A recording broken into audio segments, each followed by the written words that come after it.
Bismillahirrahmanirrahim. Assalamualaikum warahmatullahi wabarakatuh. Alhamdulillahirabbil alamin, hamdan yuwafi ni'amahu wa yukafi'u mazidah kama yuhibbu rabbuna wa yardah. Wa asyhadu an la ilaha illallah wahdahu la syarikalah wa asyhadu anna Muhammadan 'abduhu wa rasuluhu la nabiyya ba'dah. Hadirin sekalian dirahmati Allah Subhanahu wa taala, kita lanjutkan kembali kajian At-Tibyan fi Adami Hamalatil Quran. Dan pada hari ini kita lanjutkan pada halaman 124, yaitu tentang melafazkan ayat Al-Quran dengan maksud untuk berbicara. Dia membaca Al-Quran tapi bukan untuk membaca, tapi berbicara. Apa hukumnya yang demikian? Silakan dibaca.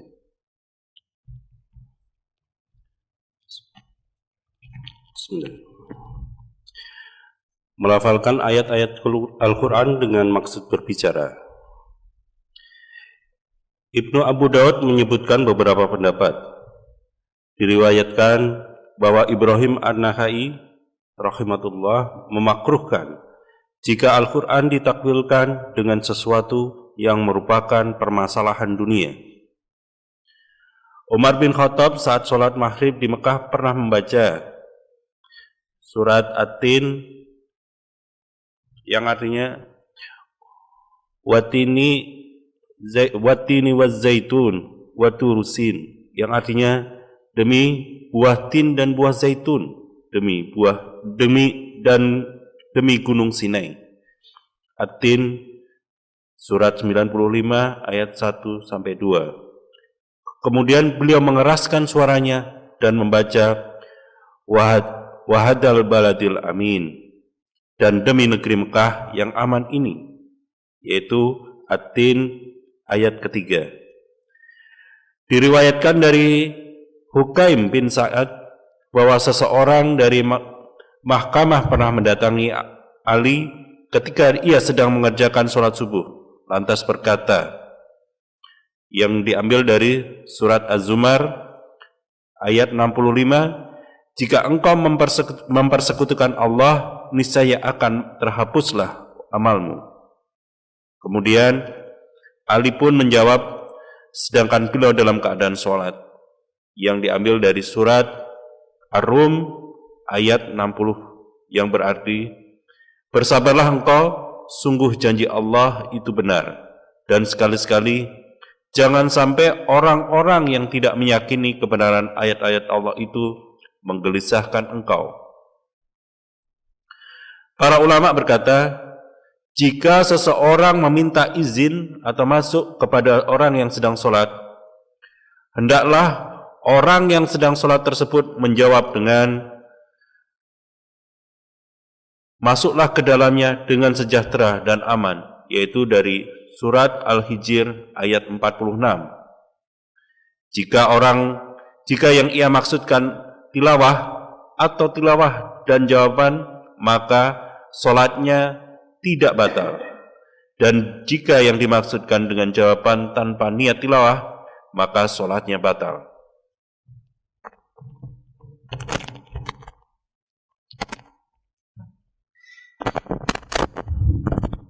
Bab tentang melafazkan ayat Al-Quran dengan maksudnya berbicara, yaitu membaca sebuah ayat bukan untuk membaca ayat itu, melainkan untuk berbicara dengannya.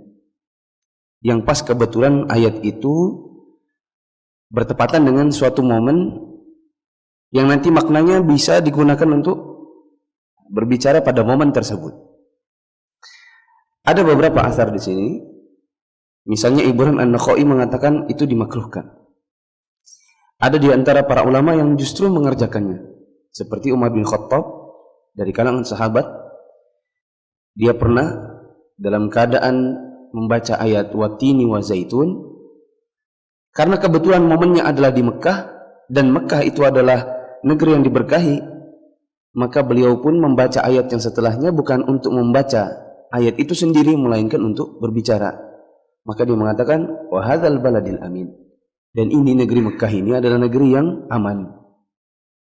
Bukan dalam rangka untuk membaca baladul aminnya, wahadzal baladil amin, tetapi untuk menyebutkan maknanya.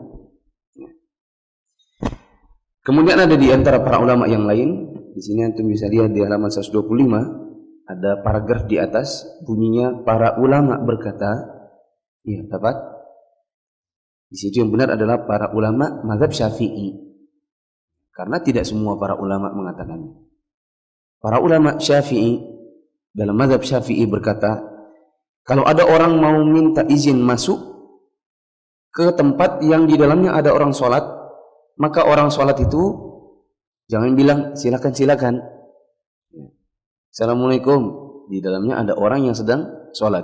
Jangan dia mengatakan waalaikumsalam, karena kalau dia mengatakan waalaikumsalam maka batal sholatnya. Bagaimana cara menjawabnya? Sambil mempersilahkan, tapi dia tanpa membatalkan sholat. Maka di sini dikatakan membaca sebuah ayat, yang ayat itu berbunyi udkhuluha bisalamin aminin. Masuklah ke dalam dengan sejahtera dan aman. Nah, tetapi di sini ada catatan yang paling bawah, kalau bawa stabilo di stabilo, kalau bawa bolpen di garisi, itu kesimpulan akhirnya. Yaitu kalau membaca ayat itu maksudnya adalah membaca ayat atau membaca sambil bicara, maka sholatnya tidak batal. Akan tetapi kalau yang dimaksud adalah untuk bicara tok di dalam sholat, maka batallah sholatnya. Kesimpulan nanti akhirnya seluruh bab ini melafazkan ayat Al-Quran dengan maksud berbicara, apa hukumnya? Kesimpulannya silakan dicatat. Kesimpulannya adalah boleh jika serius. Boleh jika serius. Seperti Umar bin Khattab tadi membaca ayat wa hadzal baladil amin, itu bukan untuk baca ayatnya, tapi untuk bicara, dan dia benar-benar serius dalam keadaan berkhutbah atau dalam keadaan berceramah. Dan haram jika untuk mengolok-ngolok. Haram jika mengolok-ngolok. Seperti misalnya saya pernah dapati ada orang ceritanya mau berbicara dengan orang yang sudah bisa bahasa Arab. Maksudnya mau bercakap-cakap, tapi yang diajak ini dia belum bisa berbahasa Arab, maka dia menggunakan ayat Al-Quran untuk bercanda. Misalnya dikatakan kaifa haluk, gimana kabarmu? Dia jawab alhamdulillah bi khair. Terus ditanya lagi, mas muka siapa namamu? Fulan. Ditanya lagi misalnya aina taskun, di mana kamu tinggal?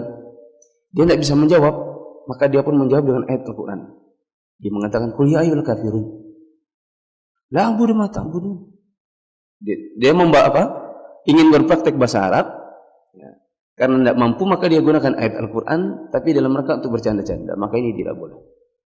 Ya. Nah, ini adalah kesimpulan dari bab ini. Nah.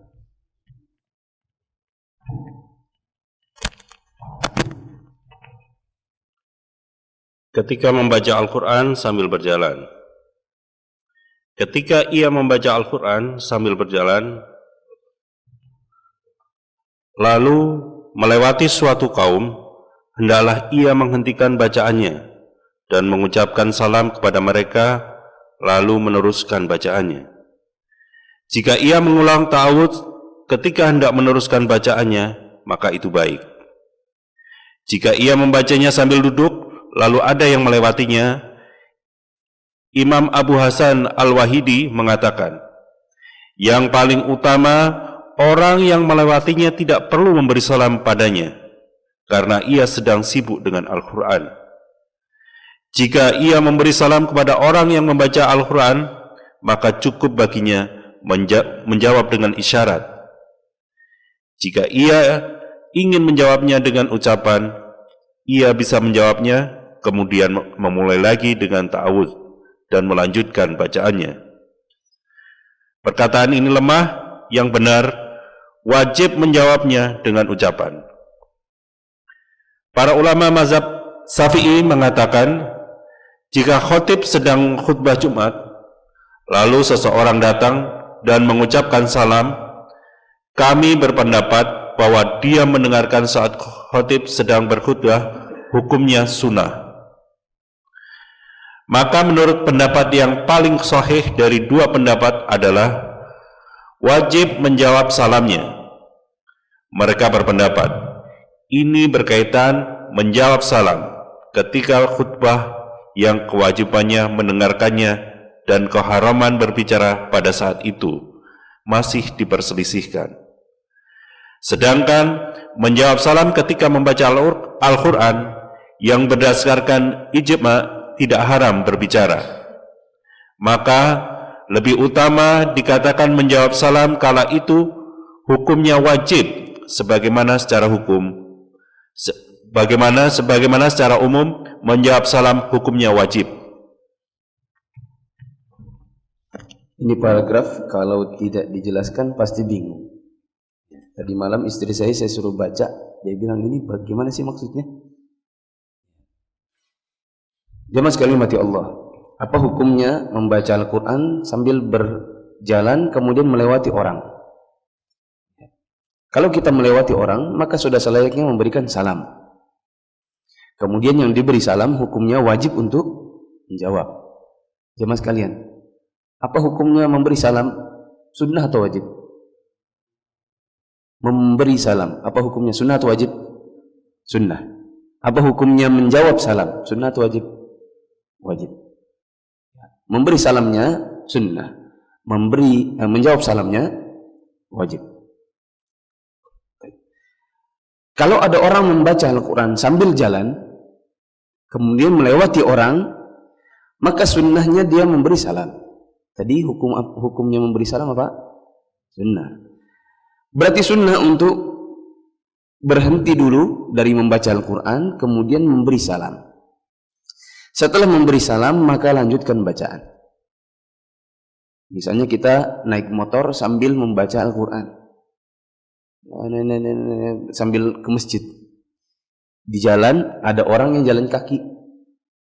Sudah selayaknya yang berkendaraan memberi salam kepada yang berjalan kaki. Yang berjalan kaki sudah selayaknya memberi salam kepada yang duduk.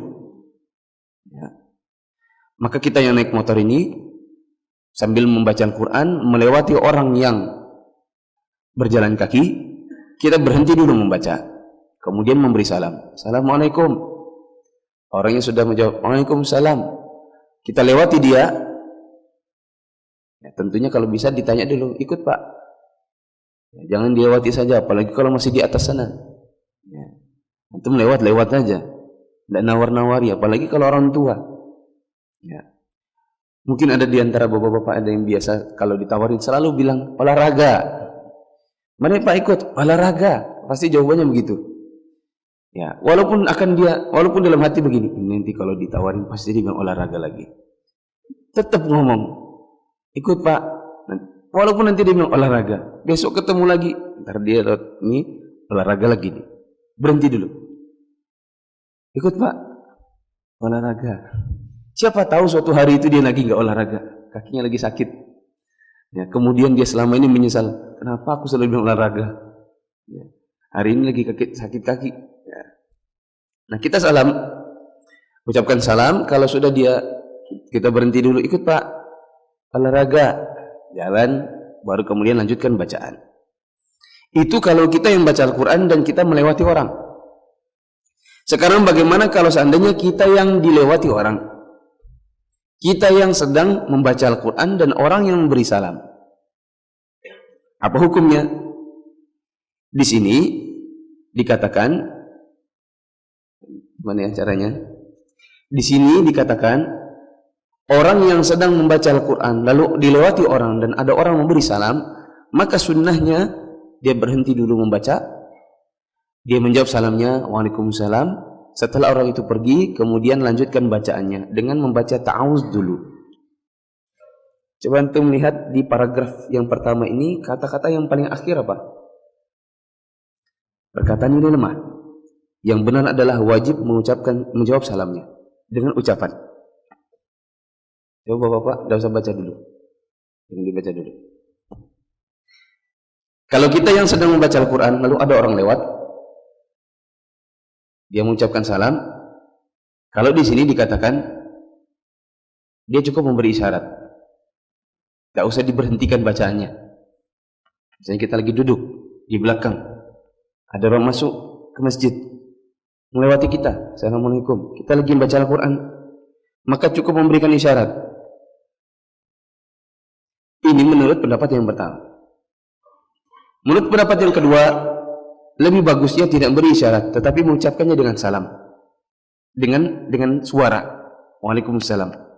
Nanti kalau sudah menjawab salamnya, kemudian lanjutkan bacaannya dengan mendahulunya dengan ta'awudz.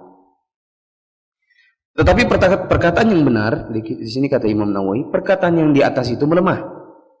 Yang cuma isyarat maupun cuma sekedar sunnah untuk menjawabnya dengan suara, itu perkataan yang lemah. Yang benar adalah wajib dengan ucapan sekalian. Ya. Maka beliau mendatangkan dalil. Dalil beliau adalah dalil saat khutbah. Dalil beliau, coba perhatikan, jangan dibaca dulu. Waktu kita sedang mendengarkan khutbah, terus ada orang masuk dan mengucapkan salam, maka di dalam mazhab Syafi'i dikatakan diam itu cuma sunnah, menjawab salamnya maka boleh. Ini di dalam masalah yang ada perselisihan para ulama. Apakah ketika dia diberikan salam di saat khutbah disuruh diam saja atau jawab? Ini ada khilafnya. Adapun kalau seandainya di dalam membaca Al-Quran, kita sambil bicara pun kadang-kadang boleh. Sambil membaca Al-Quran, sambil bicara juga kadang-kadang. Baca Al-Quran, terus haus, minta minum sama orang, ada minumnya. Ini boleh, menyalingi bacaan Al-Quran dengan berbicara, ini boleh. Nah, kalau seandainya khutbah saja itu boleh, apalagi kalau cuma sekedar membaca Al-Quran. Kesimpulan akhirnya, memang di sini paragrafnya agak susah. Karena susah, makanya sebagian para ulama ada yang membuat kitab At-Tibyan ini lebih ringkas lagi. Jadi perkataan yang kira-kira tidak perlu bagi Imam Nawawi dihilangkan. Salah satunya adalah bab ini. Ya. Maka kesimpulan akhirnya nanti, sebelum saya pindahkan mic-nya ke Pak Wahyu, kesimpulan akhirnya adalah kalau kita yang membaca Al-Quran dan kita yang melewati orang, maka hentikan baca Al-Quran, beri salam dulu. Setelah nanti melewatinya, baru kemudian lanjutkan lagi bacanya. Kalau kita yang membaca Al-Quran dan kita yang dilewati, maka yang benar adalah berhentikan bacaannya, jawab salamnya, setelah itu lanjutkan lagi bacaannya. Nah, itu kesimpulannya.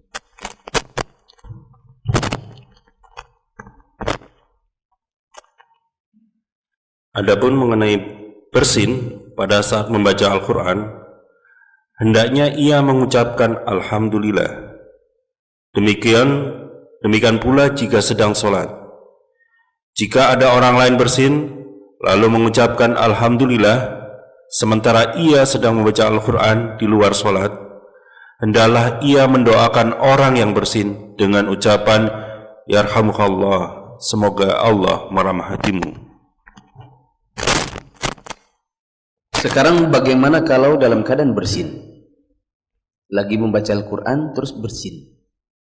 Atau sedang membaca Al-Quran mendengar orang bersin. Ini sering insya Allah kita dapati. Apabila seseorang dalam keadaan membaca Al-Quran kemudian bersin, maka stop dulu bacaannya, baca Alhamdulillah, terus lanjutkan lagi bacanya. Baca Al-Quran, Alhamdulillahi Rabbil Alamin, Ar-Rahmanir Rahim. Kemudian bersin. Maka stop dulu. Apakah lanjutkan ataukah baca Alhamdulillah dulu? Jawabannya baca Alhamdulillah dulu. Itu kalau kita yang bersin. Adapun kalau seandainya kita lagi membaca Al-Quran dan mendengar orang bersin, maka hukumnya kalau di luar sholat, maka sebagaimana biasa. Bagaimana hukumnya saat biasa? Bagaimana hukum biasa seputar bersin?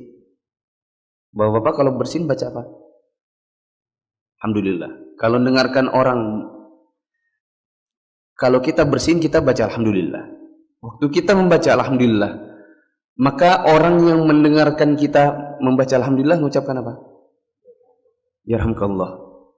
Hukumnya dia membaca Yarhamkallah itu sunnah atau wajib? Yang benar adalah wajib. Sebagaimana salam, kita bersin, alhamdulillahnya sunnah. Tetapi orang yang mendengarkan kita membaca alhamdulillah wajib membaca yarhamukallah. Tapi kalau kita bersin tapi tidak membaca alhamdulillah, maka orang yang di sebelahnya tidak wajib membaca yarhamukallah. Ketika orang membaca yarhamukallah, maka kita wajib membacanya lagi, membalasnya dengan apa bacanya? Yahdikumullah. Saya ulangi. Kita bersin membaca apa? Alhamdulillah. Hukumnya sunnah atau wajib? Sunnah. Orang yang mendengarkan kita membaca alhamdulillah, membaca apa? Yarhamkallah. Hukumnya ini sunnah atau wajib? Wajib. Ketika kita mendengarkan orang mendoakan kita yarhamkallah, maka kita balas dengan doa yang lain. Apa bunyinya? Yahdikumullah. Hukumnya apa? Hukumnya wajib. Sehingga waktu kita membaca Al-Quran tidak dalam keadaan sholat, ya, ketika kita membaca, kita mendengarkan ada orang bersin, maka kita walaupun sambil baca Al-Quran, berarti baca Al-Qurannya stop dulu. Ya, misalnya saya lagi membaca alhamdulillahilladzi anzala 'alal Qur'an, kemudian Pak Wahyu bersin, kemudian dia membaca alhamdulillah, maka saya berhentikan bacaan Quran saya, kemudian saya mendoakan dia, karena hukumnya wajib membaca Al-Quran sunnah. Ya, yarhamukallah. Maka dia menjawab yahdikumullah. Ya. Itu kalau di luar sholat. Adapun kalau di dalam sholat, maka kondisinya beda, atau maka hukumnya berbeda. Kalau di dalam sholat, maka orang yang bersin, ketika dia bersin di dalam sholat, maka dia mengucapkan alhamdulillah. Tetapi orang-orang di sebelahnya tidak boleh menjawab yahdikumullah. Ya. Tidak boleh menjawab yarhamkallah. Jadi bagaimana? Orang yang sholat dan dia bersin, maka cukup dia membaca alhamdulillah. Orang sebelahnya tidak menjawab apa-apa. Antum pernah tidak bersin di dalam sholat? Pernah. Baca alhamdulillah atau diam saja? Atau ragu-ragu? Diam. Nah, yang benar adalah membaca alhamdulillah, tapi tidak menjawab. Nah, apa dalilnya? Silakan dicatat. Dalilnya,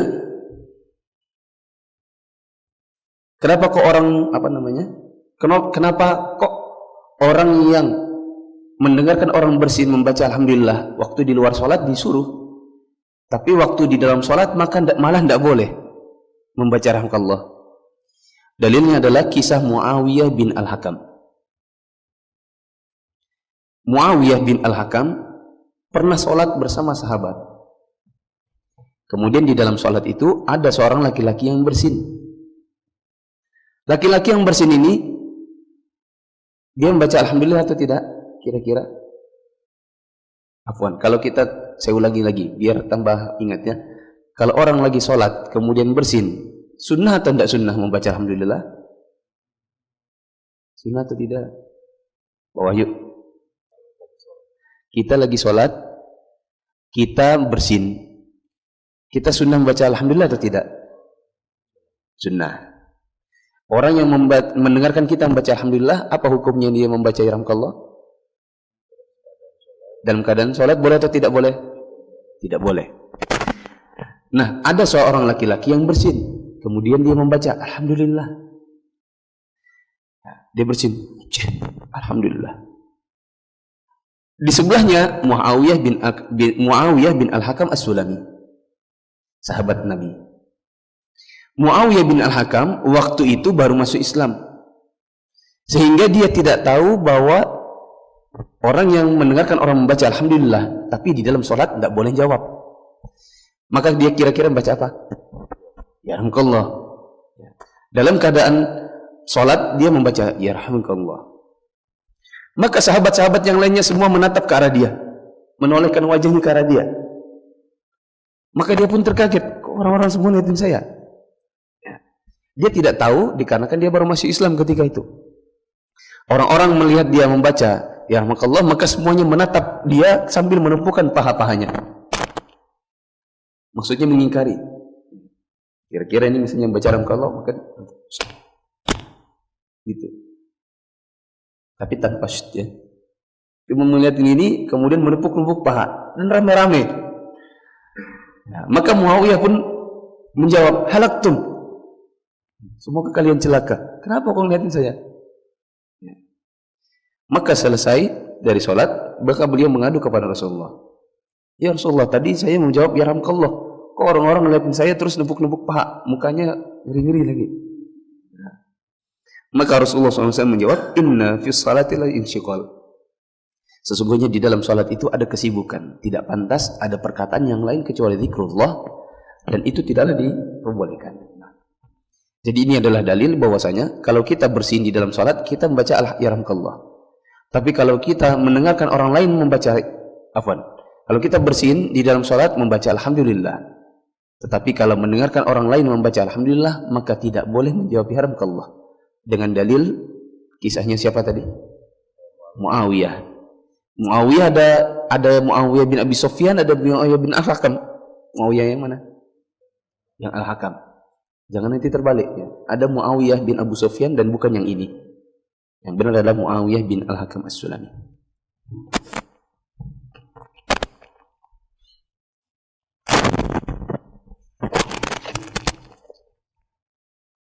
Tak kala ia mendengar suara azan, hendaknya ia menghentikan bacaannya, lalu menjawab lafal-lafal azan dan iqamah secara berurutan.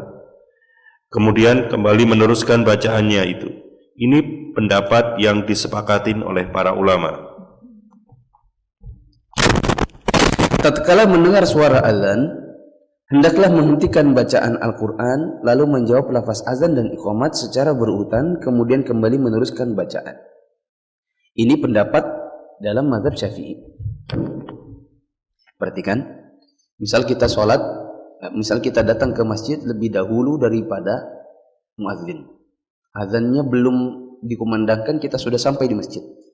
Kemudian kita membaca Al-Quran. Atau contoh yang lain, kita iktikaf di masjid waktu bulan Ramadan. Kita nginap di masjid sambil membaca Al-Quran, kemudian azan. Apakah waktu azannya dikumandangkan kita diam saja sambil mendengarkan azannya lalu menjawabnya, ataukah kita terus membaca Al-Quran? Maka di sini dikatakan yang benar adalah berhenti dulu membaca, kemudian jawab lafaz-lafaz azannya. Adapun azan, insya Allah disepakati sunnahnya. Adapun azan disepakati sunnahnya untuk menjawab lafaznya. Yang diperselisihkan para ulama adalah iqamatnya. Jadi antum lingkari itu kata-kata iqamah, terus kasih tanda di atasnya, diperselisihkan menjadi dua pendapat. Atau catat di bagian mana yang bisa ditulis. Apa hukumnya menjawab iqamah? Kalau ada orang iqamat di sini, apa hukumnya mengikuti dia? Dia mengucapkan Allahu Akbar, asyhadu an la ilaha illallah. Kita membaca Allahu Akbar, asyhadu an la ilaha illallah. Dan seterusnya. Apa hukumnya? Ada khilaf di antara para ulama. Ada yang mengatakan sunnah menjawab iqamah. Sunnah menjawab iqamah ini adalah pendapatnya Imam Nawawi. Jelas pendapatnya Imam Nawawi, soalnya dia tulis di sini. Dia katakan menjawab lafaz azan dan iqamat. Berarti Imam Nawawi berpendapat sunnah menjawab iqamah, karena jelas-jelas dia tulis di sini. Juga ini pendapatnya Syekh bin Baz. Dan ini juga pendapatnya Lajnah Daimah, Komisi Fatwa di Saudi Arabia. Ada juga pendapat yang kedua, yaitu tidak sunnah menjawab iqamat. Tidak sunnah menjawab iqamah, ini pendapatnya Syekh Utsaimin.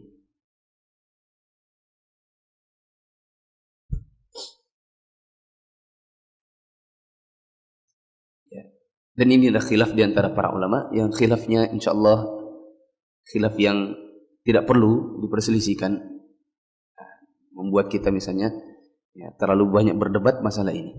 Ya. Kalau antum mau jawab, jawab. Kalau tidak mau, tidak masalah. Ya. Tidak boleh dalam bentuk pengingkaran. Misalnya ada orang, antum menjawab iqamat, orang di sebelahnya ngobrol. Waktu iqamat sambil berdiri, ada yang ngobrol. Sini, ayo, ini. Atau itu, terus antum menjawab iqamat sambil mukul orang. Jawab iqamatnya. Jangan dibiarin. Ya, seperti seakan-akan orang itu tidak menjawab iqamat itu seakan maksiat. Maka ini tidak boleh. Ya. Kalau antum mau jawab silakan, kalau tidak maka tidak. Saya tambahkan faedahnya. Kita anggaplah kita menjawab iqamat itu sunnah. Anggaplah sunnah. Sekarang coba saya iqamat, bapak-bapak menjawab. Coba pelatihan jawab. Allahu Akbar, Allahu Akbar. Asyhadu an la ilaha illallah. Asyhadu anna Muhammadar Rasulullah. Hayya 'alas shalah. Ayo antum baca apa itu? Hah? La haula wala quwwata billah. Hayya 'alal falah.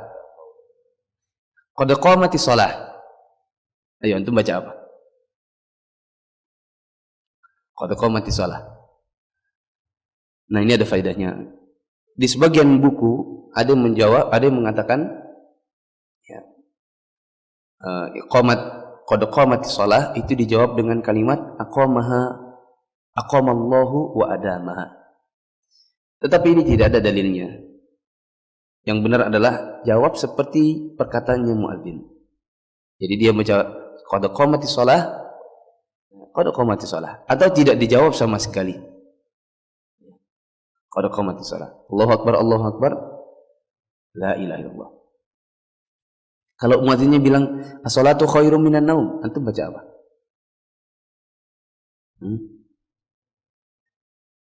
Yang di sebagian buku fikih itu apa ya? As-salatu khairum minan naum. Shadaqta wa bararta wa ana adzalika min syahidin. Ya, akan tetapi shadaqta wa bararta wa ana adzalika min syahidin ini juga tidak ada dalilnya. Jadi yang benar baca jawabnya apa? Jawabnya juga as-salatu khairum minan naum. Atau tidak dibaca sama sekali. Ya, dikarenakan kita diberitahukan dan kita tidak perlu menjawab. Nah, wallahu a'lam.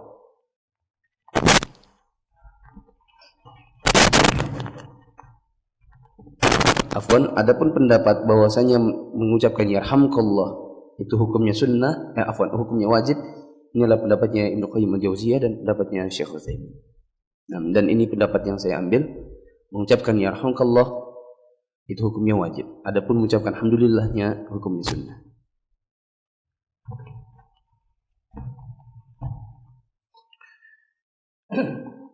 Dan jika saat membaca Al-Quran, ia ditanya sesuatu dan memungkinkan baginya menjawab dengan isyarat yang bisa dipahami, serta tahu bahwa itu tidak akan melukai hati penanya, serta tidak akan berakibat buruk pada hubungan persahabatan dengannya, maka menjawab dengan isyarat lebih utama baginya, dan tidak perlu menghentikan bacaannya, walaupun juga dibolehkan untuk menghentikannya. Wallahu a'lam.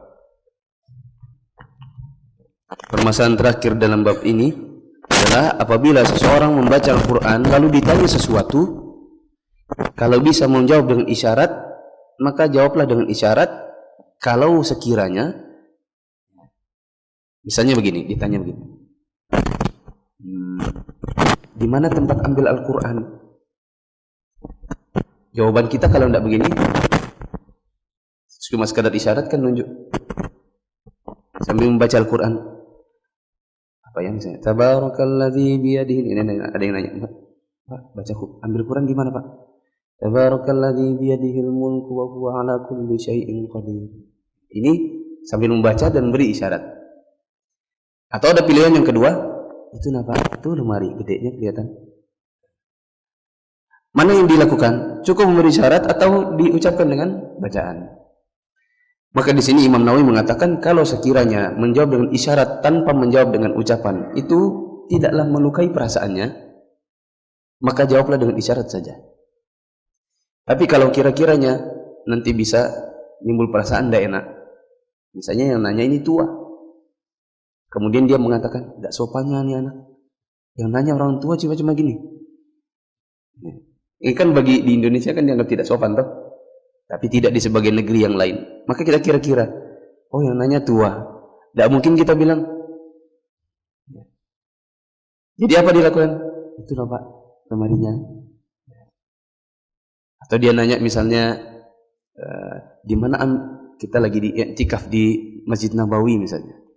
Dia pengen cari air zam-zam. Dia nanya, di mana dapatin air zam-zam? Kita menunjukkan galonnya. Situ baru ke situ. Kalau kita cuma bilang, bisa jadi dia nggak paham. Kalau ini yang nanya ini ternyata lebih tua, bisa jadi dia bilang, ini anak muda tidak ada aturan. Tidak tahu sopan santun. Masa bicara sama orang tua? Ya. Kan harusnya ngomong. Kalau memang yang dibutuhkan untuk ngomong, maka hentikan baca Al-Quran, kemudian lanjutkan ngomong. Nah, sampai sini dulu ada pertanyaan? Ya, Pak. Waalaikumsalam.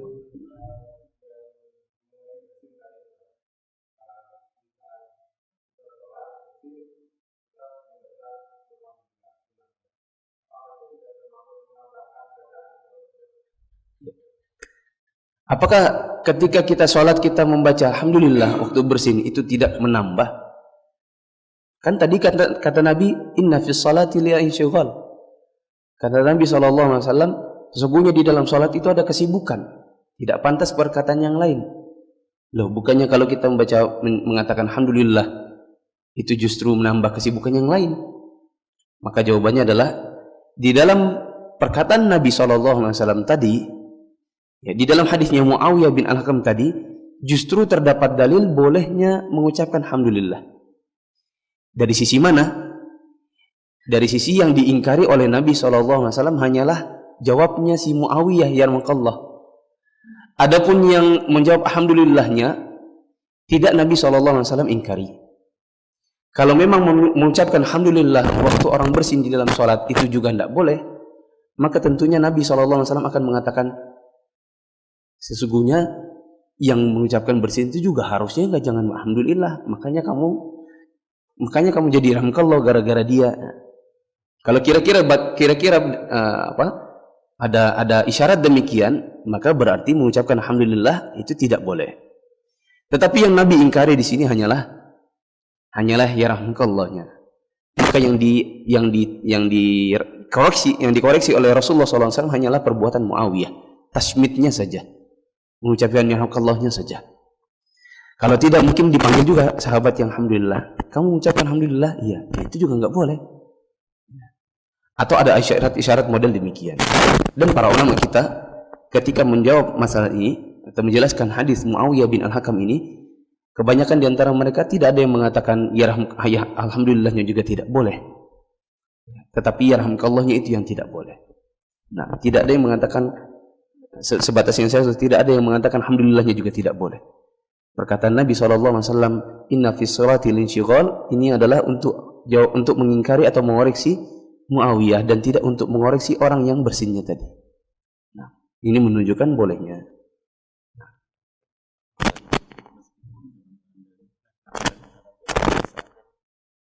Kalau dalam keadaan refleks berarti kan tidak sengaja. Ada orang refleks berarti kan tidak sengaja. Adapun kalau tidak sengaja maka ini beda. Ya. Ketika kita tidak sadar ada orang di sebelah, Alhamdulillah, kita juga Alhamdulillah. Setelah ya Allah, nggak boleh rupanya. Maka ya sudah, tidak masalah. Bagaimana kalau seandainya kita mengucapkan ya Alhamdulillah, apakah sholatnya sah atau tidak? Nah, misalnya ada orang bersin, Alhamdulillah, kemudian kita secara refleks mengucapkan ya Alhamdulillah. Apakah sholatnya sah? Jawabannya sholatnya sah.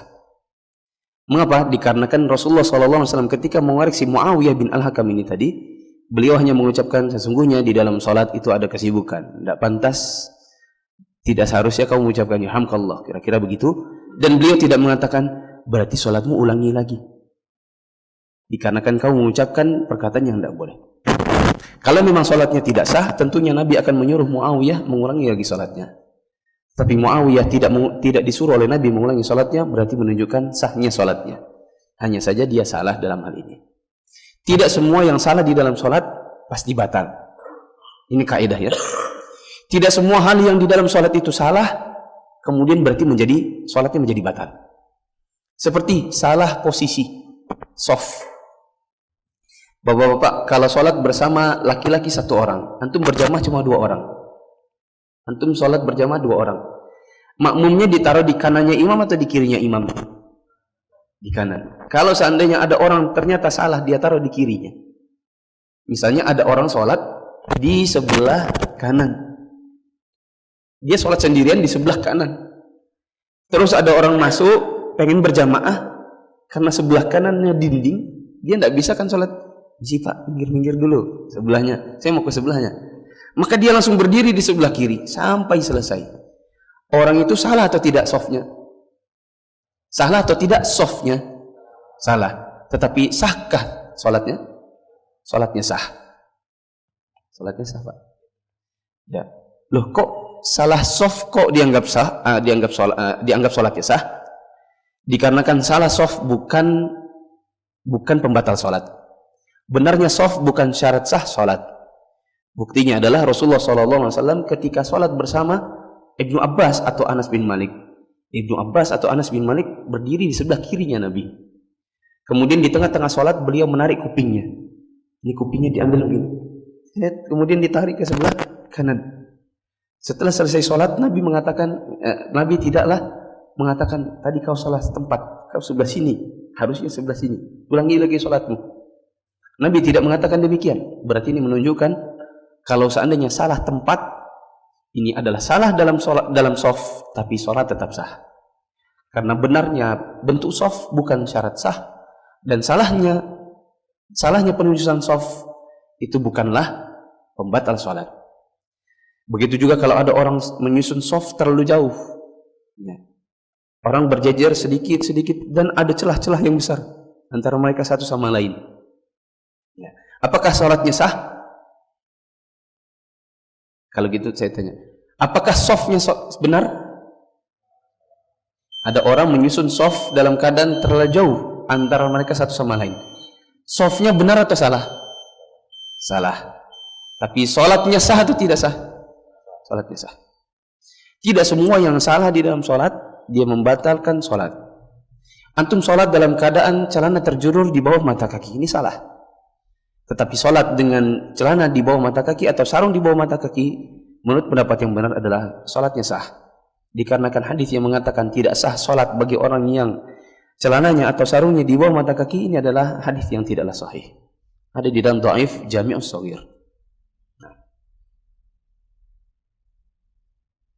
Terakhir, bab terakhir. Tidak mengapa berdiri untuk menghormati seseorang yang memiliki keutamaan.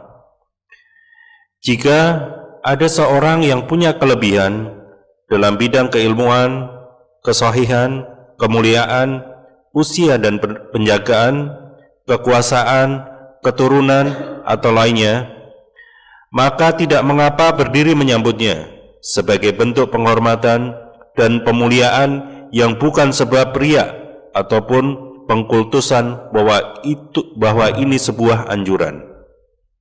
Bahkan ini sebuah anjuran. Telah diriwayatkan secara sahih penghormatan dalam keseharian Rasulullah dan para sahabatnya, baik melalui perilaku ataupun perintah beliau. Juga terdapat pada perilaku tabi'in dan para ulama setelah mereka. Ini bab yang lain. Apa hukumnya berdiri untuk menghormati orang yang memiliki keutamaan? Ada orang yang mereka memiliki keutamaan, lebih berilmu daripada kita, lebih soleh, lebih mulia, lebih tua, lebih berkuasa. Apa hukumnya berdiri untuk menyambut mereka? Ini adalah masalah dalam bab ini, dan ini nanti akan saya jelaskan di bagian akhir tentang hukumnya.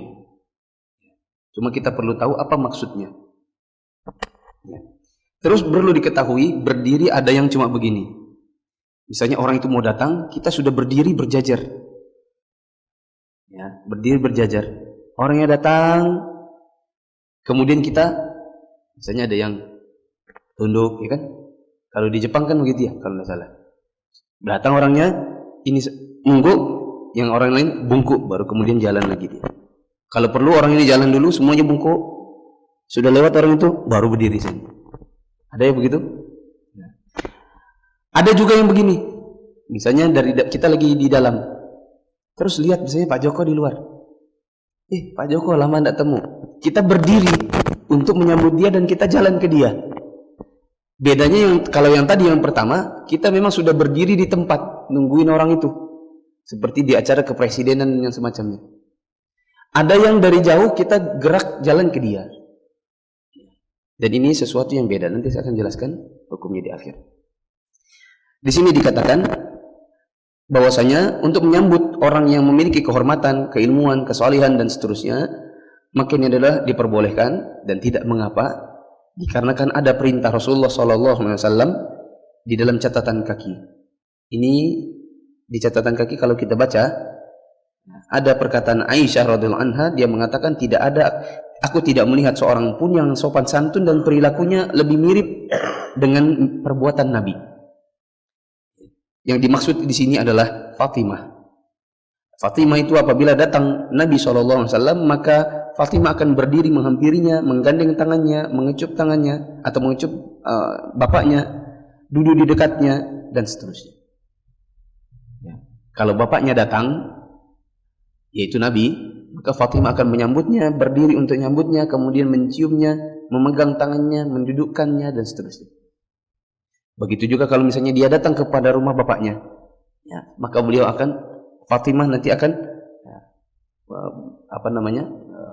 bersama bapaknya, menggandeng tangannya, duduk bersamanya dan seterusnya. Kemudian di sini nanti ada juga perkataan Nabi SAW kepada Sa'id bin Mu'adz, atau perkataan kepada sahabat yang melihat Sa'id bin Mu'adz baru saja sakit. Nabi mengatakan, itu sambut teman kalian. Dia mau turun dari kendaraannya, perlu disambut. Maka orang pun berdiri untuk menyambutnya. Walhasil, nanti saya akan jelaskan, kita baca dulu sampai selesai apa hukumnya berdiri untuk menyambut orang itu. Saya telah menghimpun satu pembahasan tersendiri mengenai berdiri sebagai penghormatan. Disebutkan di dalamnya hadis-hadis dan asar-asar mengenai anjuran dan larangannya. Di situ saya terangkan kelemahan riwayat dhaif dan kesahihan riwayat yang sahih, dan jawaban atas apa yang dianggap sebagai larangan, padahal sebenarnya bukan merupakan larangan. Alhamdulillah, saya telah menjelaskan itu semua. Jika masih ada yang meragukan hadis-hadisnya, hendaklah ia membaca dengan teliti. Maka insya Allah ia akan dapatkan hal yang dapat menghilangkan keraguannya.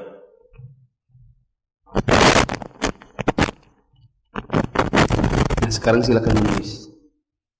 Apa hukumnya berdiri untuk menyambut orang yang memiliki kehormatan?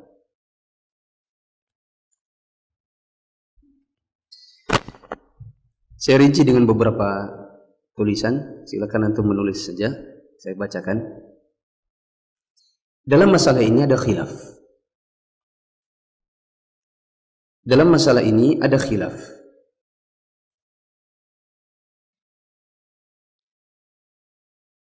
Satu, boleh bahkan sunnah. Kalau katakan boleh bahkan sunnah, berarti boleh bahkan sunnah menyambut orang dengan cara kita berdiri. Ini disyaratkan oleh Imam Nawawi. Berarti ini kira-kira pendapatnya Imam Nawawi. Karena di sini beliau mengatakan tidak mengapa berdiri menyambutnya sebagai bentuk penghormatan dan pemuliaan. Pendapat pertama, apa pendapat pertama? Boleh. Bahkan bisa jadi dikatakan sunnah. Pendapat kedua, haram mutlak. Haram mutlak. Jadi segala bentuk berdiri yang bentuknya menghormati maka tidak boleh. Baik yang tadi berdiri memang sudah berdiri, seperti di acara kepresidenan, tapi acara pernikahan kayaknya juga ada kan? Acara pernikahan kalau tamunya datang maka semua orang berdiri. Memang sudah disiapkan kursi-kursi gitu kan? Kursi-kursi di sepanjang pintu masuk. Nanti kalau sudah datang, misalnya datang Pak Wali Kota, semuanya berdiri, nyalami satu-satu, tunduk satu-satu, gini satu-satu. Ya, kalau sudah Sultan yang datang, kepalanya atau tangannya gini, ya, monggo. Maka ini haram mutlak, pendapatnya Syekh Al-Albani. Pendapat Syekh Al-Albani. Pendapat ketiga, ada rincian.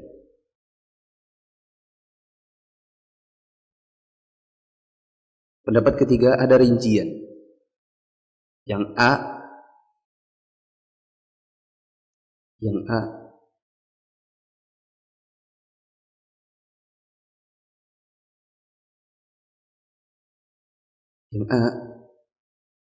sesuaikan dengan A. Dirinci sesuai niat. Dirinci sesuai niat. Dalam bentuk pengagungan atau tidak. Dirinci sesuai niat. Dalam bentuk pengagungan atau tidak. Kalau dalam bentuk pengagungan maka tidak boleh. Misalnya mengagungkan wali kota dengan cara kalau dia datang semuanya berdiri. Karena bisa jadi membuat dia riya. Bisa jadi membuat dia sombong dengan kedudukannya. Kalau dikhawatirkan demikian, bentuknya pengagungan, maka tidak boleh. Tapi kalau tidak, ya cuma berdiri biasa saja, maka tidak mengapa.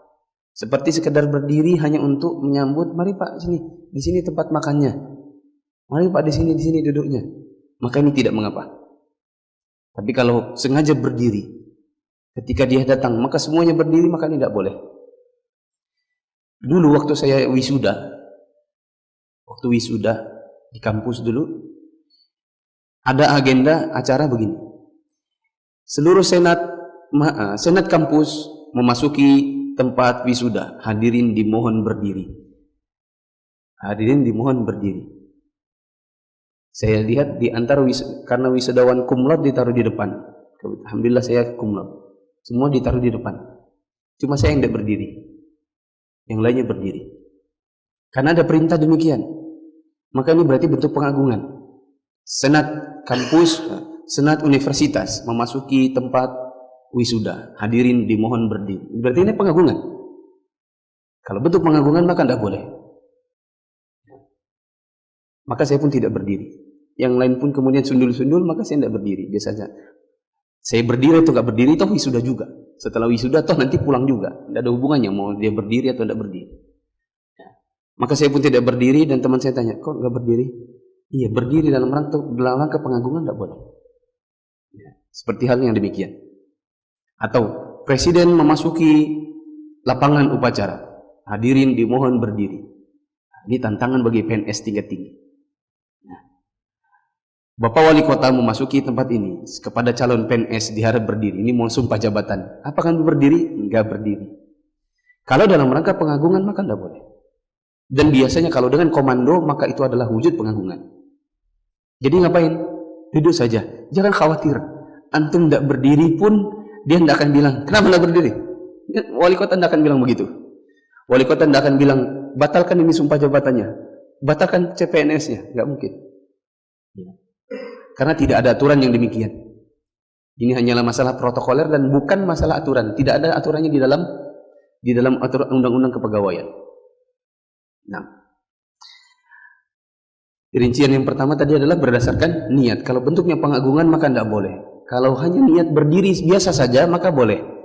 Misalnya kita lihat dari Pak Fulan lama tidak lihat, kemudian kita datangi bukan dalam rangka untuk mengagungkannya, hanya dalam rangka untuk ya sekedar menyambutnya, maka ini boleh. Rincian yang kedua, berdasarkan kebiasaan atau tidak. Rincian yang kedua, berdasarkan kebiasaan atau tidak. Kalau sudah menjadi kebiasaan maka tidak masalah. Tapi kalau bukan kebiasaan, seperti memang diadakan dengan protokoler, ya, maka ini tidak boleh. Rincian yang pertama tadi berdasarkan apa? Niat. Ini adalah rincian oleh Imam Ghazali. Oleh Al-Ghazali. Yang orang bilang Al-Ghazali. Kan nama sebagian orang Ghazali. Yang Ghazali itu sebenarnya Ghazali. Rincian yang kedua adalah rinciannya Ibnu Katsir.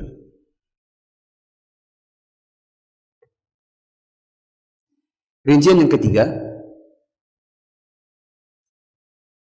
ketiga adalah rincian berdasarkan gerakan.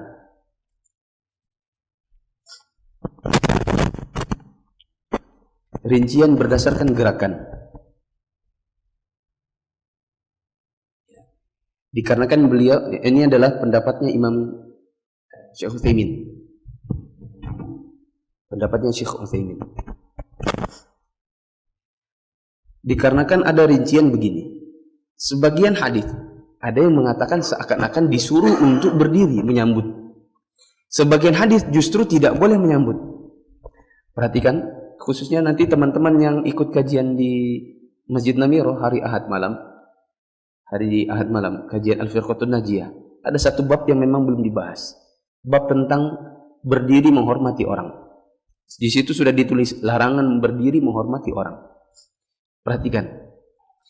Jadi ada beberapa hadis yang seakan-akan menyuruh kita berdiri menyambut orang. Ada hadis yang seakan-akan tidak boleh menyambut orang. Hadis yang kira-kira seakan-akan itu membuat kita, yang menyuruh kita menyambut orang berdiri lalu menyambut orang, ini adalah hadisnya Fatimah tadi. Fatimah kalau datang bapaknya maka dia senantiasa berdiri menyambutnya.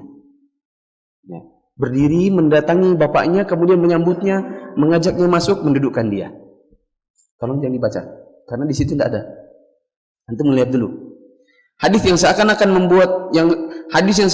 menyuruh kita untuk berdiri menyambut orang, itu diantaranya adalah hadisnya Fatimah atau hadisnya Aisyah, di mana Fatimah kalau datang bapaknya maka dia segera datangi bapaknya, kemudian digandeng tangannya, diajak masuk, didudukkan, dicium. Yang tadi yang saya sebutkan di catatan kaki. Ada hadis yang lain di mana Nabi SAW menyuruh orang itu sambut. Sa'ad bin Mu'adz, dia baru datang dalam keadaan dia tadinya baru sakit. Sambut. Itu dia mau turun dari kudanya atau dari untanya, sambut. Maka orang pun berlarian datang, dia menyambutnya. Ya.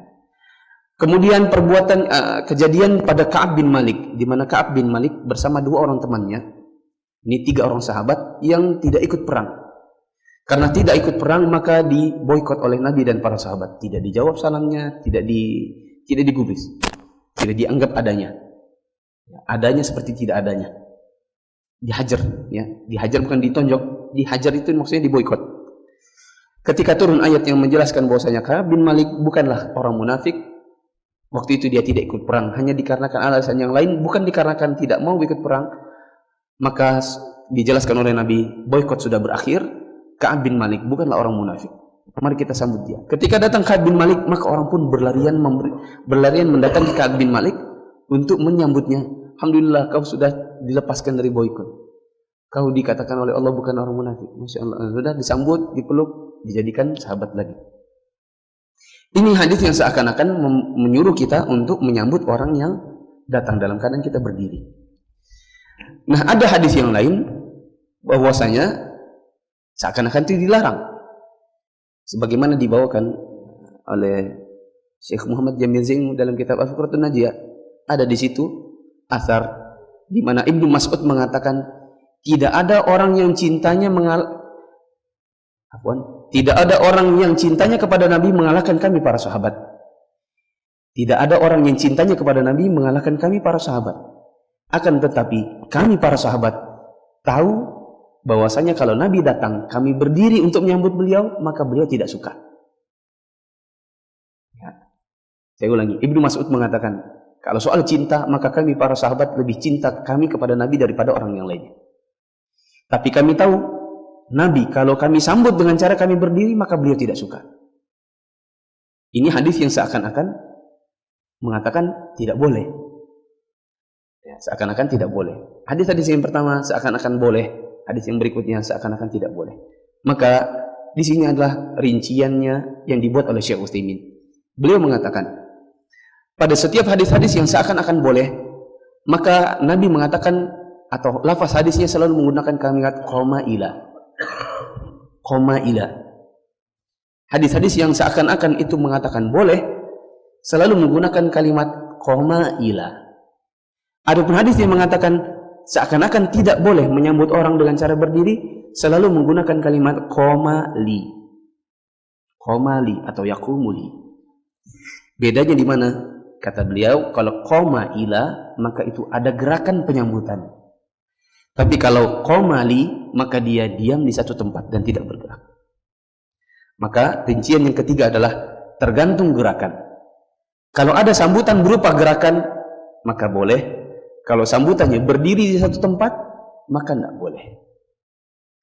Ya, makanya tadi saya lihat, saya katakan Fatimah ketika datang bapaknya maka dia bergerak menyambut bapaknya, maka ini boleh.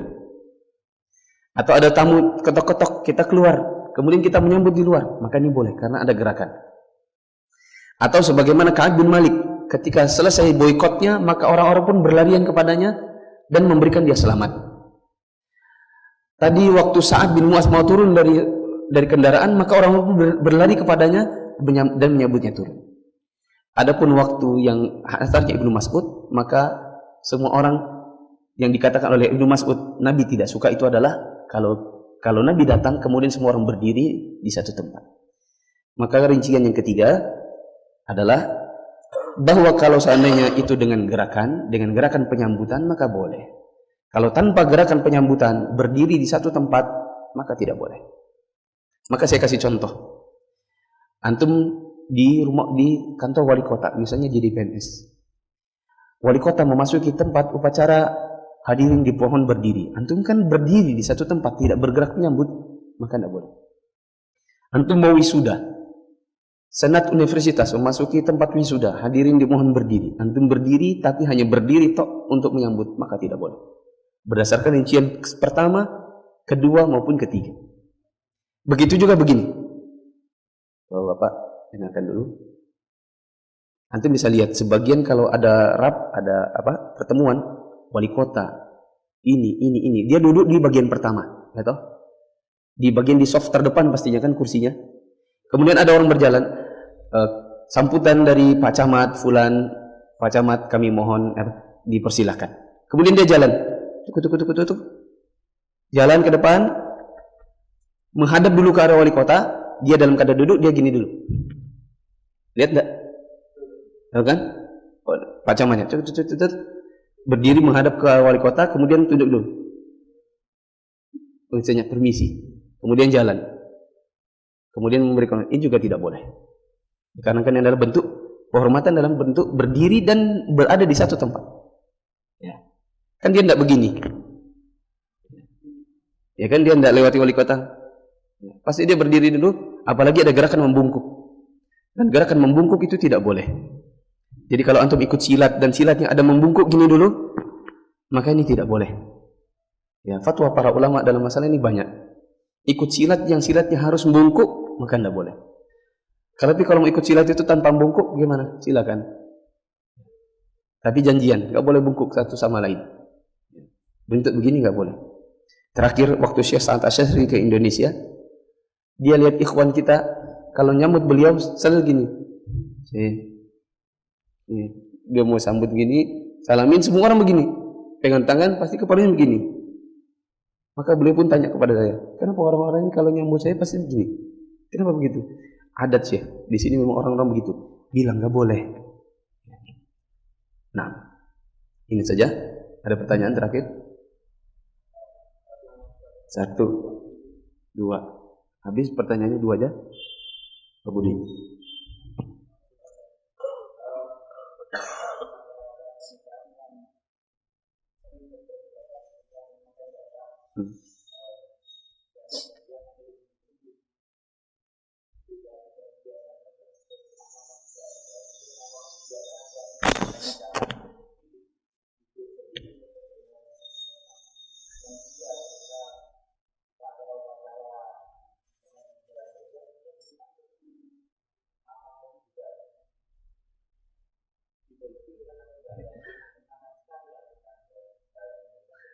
Baik.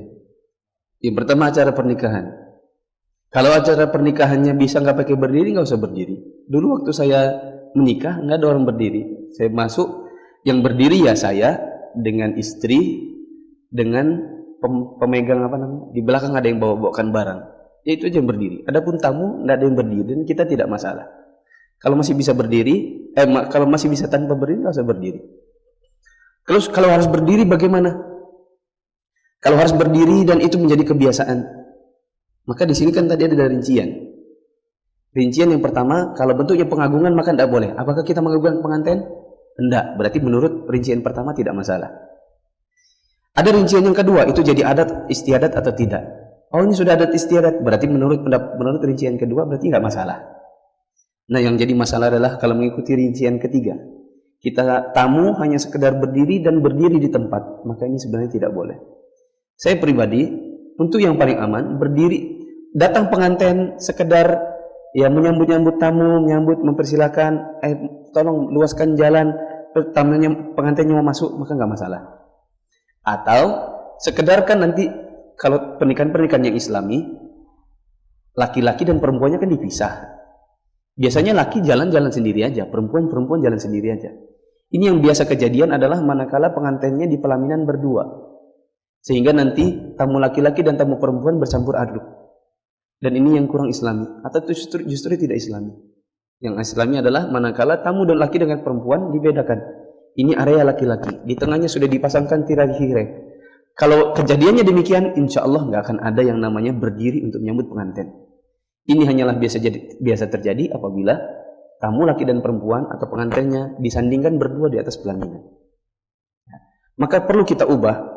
Khususnya untuk pengantinan ini, yang pertama, kalau mau lebih Islami, ini kan ibadah. Menikah ibadah. Yang lebih Islami adalah antum memisahkan tamu laki-laki dengan perempuan. Bagaimana caranya? Sekarang sudah banyak IO pernikahan yang sifatnya Islami. Mereka sudah siapkan, mau pakai hijab, pakai. Langsung dipasangkan di tengah. Tiang-tiang kemudian dikasih tirai-tirai, pink, merah. Jadi ini tamu laki-laki di sini, tamu perempuan di sini. Tidak terpisah, tidak bergabung. Dan dulu pernikahan saya, insya Allah, alhamdulillah demikian. Perdebatan dengan keluarga bilang, wah nggak biasa. Saya bilang harus biasa. Ya. Tapi nanti gimana? Nanti laki perempuannya, nanti kalau suami istrinya mau pulang, susah dia nggak lihat istrinya. Mana istrinya? Tapi kalau digabungkan enak, duduknya sama-sama, pulang sama-sama. Saya bilang kan ada handphone. Nggak mungkin suami istri sekarang nggak pakai handphone. Pasti ada handphone. Tinggal telepon, yuk mah pulang, yuk pulang. Maka keluarlah mereka berdua. Jangan khawatir, maka saya minta dipakaikan penghalang. Laki-laki semua sebelah sini, perempuan sebelah sana. Dan nggak masalah, di zaman ini pun sekarang sudah banyak. Nah kalau kejadiannya Islami demikian, insya Allah nggak akan lagi ada yang namanya acara berdiri menyambut pengantin. Karena biasanya laki jalan sendiri, perempuannya sudah di sebelah sana. Adapun upacara nggak ada upacara duduk. Ya. Upacara sudah pasti berdiri. Maka untuk proses upacara, wallahu a'lam, saya lebih memilih pendapat tidak masalah. Apalagi kalau cuma bentuknya apel. Ya, tidak ada yang namanya upacara di situ membacakan pembukaan Undang-Undang Dasar terus semuanya duduk, kan nggak ada memang. Semuanya bentuknya berdiri. Maka kalau pertanyaan dalam masa upacara itu berdiri, maka saya katakan apa hukumnya upacara dulu? Bukan masalah berdirinya. Apa hukumnya upacara? Ya, adapun upacara menurut pendapat yang saya ambil, yang saya kuatkan adalah boleh. Bahkan jangankan masalah itu, masalah hormat bendera. Apa hukumnya hormat bendera? Begini. Sebagian para ulama mengatakan tidak boleh, sebagian lagi mengatakan boleh. Yang mengatakan tidak boleh adalah dikarenakan itu bentuk penghormatan. Adapun yang mengatakan boleh dikarenakan ini hanyalah adat kebiasaan dan bukan bentuk pengagungan terhadap bendera. Dan saya lebih pilih pendapat yang kedua, bahwasanya mengangkat tangan untuk menghormati bendera bukanlah dalam bentuk pengagungan kepada bendera, cuma sekedar menghormati lambang negara, dan itu tidak masalah. Dan ini adalah pendapatnya Syekh Ali Hasan Al-Halabi. Dan pendapat banyak para ulama yang saya pernah baca ketika saya masih PNS. Waktu saya PNS, saya dilematis pada tiga kondisi. Satu, sumpah jabatan. Alhamdulillah sampai saya berhenti dari PNS, saya tidak pernah sumpah jabatan. Karena sumpah jabatannya berat. Ya. Karena waktu saya sebelum sumpah jabatan, saya sudah ke Saudi duluan. Akhirnya orang sumpah jabatan, saya tidak ikut. Orang PNS, saya juga ikut PNS, tapi saya tidak pakai sumpah jabatan. Waktu saya pulang ke Indonesia, disuruh sumpah jabatan, saya duluan resign. Akhirnya sampai saya selesai dari PNS, saya nggak pernah sumpah jabatan. Itu dilematis yang pertama. Dilematis yang kedua adalah senam setiap hari Jumat. Joget-joget. Ya. Ini dari awal sampai terakhir saya nggak pernah ikut. Kenapa? Kita kalau ikut senam, ada beberapa kemungkaran yang sudah pasti. Satu, senam nggak ada yang namanya gerak sendiri. Pasti harus sesuai dengan instruktur, kan gitu. Ya. Kan tidak ada misalnya orang gerakan tangannya gini, saya misalnya gini, kan tidak lucu. Kan gerakan semua harus sama toh. Itu namanya senam bersama. Untuk supaya gerakannya jadi satu, maka disewalah instruktur senam. Dan instruktur senam, kalau selama ini saya belum pernah lihat ada yang namanya laki-laki. Jarang sekali ada laki-laki. Yang ada selalu perempuan. Berarti satu, joget-joget. Dua, pasti ngeliatin perempuan. Tiga, perempuan pasti membelakangi kita, berarti kita lihat bokongnya lagi. Nah, keempat, sebelah kanan kiri, pasti laki perempuan juga, berarti ikhtilat. 5, masalah musik. Maka ini bagi saya tidak ada toleransi. Saya tidak ikut yang namanya senam. Ya. Sedari pertama saya masuk, sampai saya terakhir, senam hari Jumat di kantor, tidak sekalipun saya ikuti. Saya tidak mau. Ketika ada yang bertanya, Mas kok tidak ikut? Saya jawabannya, kalau jawab, Bu, ada musiknya, ada perempuannya, itu kelamaan jawabnya. Nanti pasti dia akan bantah, kan nggak masalah, kan nggak ini, kan nggak apa. Daripada lama-lama, maka saya cuma jawab, maaf Bu, saya hafalan Quran. Orang menghafal Quran nggak boleh melihat pantat perempuan. Selesai, nggak akan ada jawaban lagi. Yang ketiga, masalah upacara. Dilematis yang ketiga adalah masalah upacara. Dalam masalah upacara yang paling berat adalah salah satunya hormat bendera. Ya, maka dahulu saya sering baca-baca artikel membandingkan fatwa para ulama, dan saya lebih kuatkan menghormat bendera tidak mengapa. Tapi nanti yang berat adalah manakala disuruh baca sumpah korpri kalau nggak salah, atau membaca undang-undang dasar atau Pancasila dan lain semacamnya. Ya, ketika ada lafaz-lafaz yang kita perlu hati-hati dalam masalah akidah di dalamnya. Ya. Maka alhamdulillah di kantor saya dulu tidak ada upacara, yang ada cuma apel. Apel itu cuma siap gerak, tegak gerak, istirahat di tempat, gerak, maju, inspektur upacara, lapor, apel hari ini siap dilaksanakan, siap laksanakan, kembali ke tempat. Mari kita berdoa semoga semoga pekerjaan kita di minggu ini baik-baik saja. Berdoa mulai, berdoa selesai, lapor, apel selesai, bubarkan. Siap gerak, bubar jalan, cuma gitu tok. Maka ini apel namanya.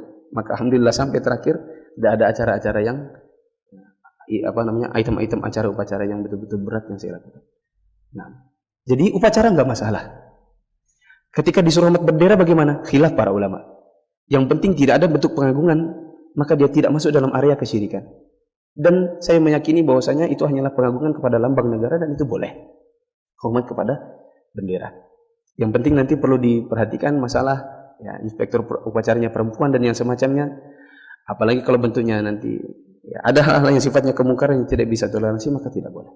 Adapun upacaranya kita berdiri dan hubungannya dengan hukum di sini. Ya, upacaranya sendiri boleh, insyaallah. Subhanakallahumma wa bihamdika asyhadu an la ilaha illa anta. Oh, afwan. Tommy tadi mau nanya ya? Apa pertanyaannya? Bersin kenapa? Ya.